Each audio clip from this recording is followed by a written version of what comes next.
முருகனுக்கு காவடி எடுத்து ஆணி செருப்பு அணிந்து வழிபாடு. கடலூர் மாவட்டம் திட்டக்குடி அருகே கள்ளூர் கிராமத்தில் அருள் பாலித்து வரும் ஸ்ரீ முருகன், மாரியம்மன், செல்லியம்மன் பெருமாள் கோவிலில் அன்னப்படையல் நிகழ்ச்சி ஏப்ரல் 28ஆம் தேதி நடந்தது.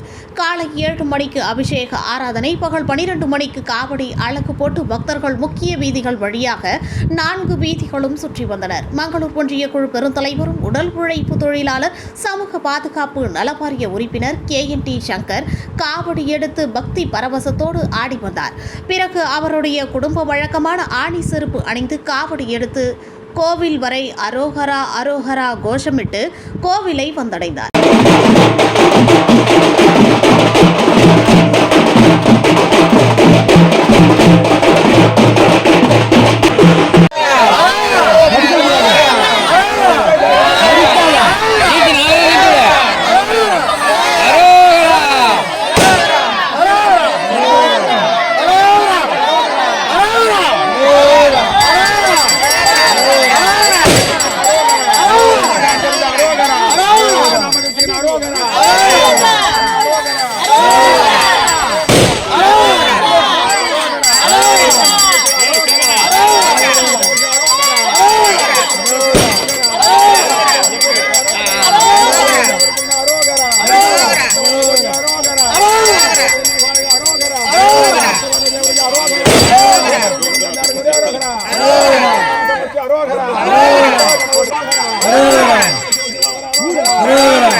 నమో పుణ్య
பகல் 2 மணி அளவில் நடந்த அன்னப்படையல் நிகழ்ச்சியில் ஊர் பொதுமக்கள் சுவாமி தரிசனம் செய்து அன்னதான படையலில் கலந்து கொண்டனர். இதில் பெண்கள் வேண்டுதலை முன்வைத்து அன்னதான படையல் ஊர் முக்கியஸ்தர்கள் முன்னிலையில் மடியேந்தி நின்று சுவாமிக்கு நேர்த்திக்கடன் செலுத்தினர். ஊர் முக்கியஸ்தர்கள், கோவில் நிர்வாகிகள், திரளான பொதுமக்கள் என பலர் கலந்து கொண்டனர். இறுதியில் அனைவருக்கும் அன்னப்படையல் அன்னதானம் வழங்கப்பட்டது.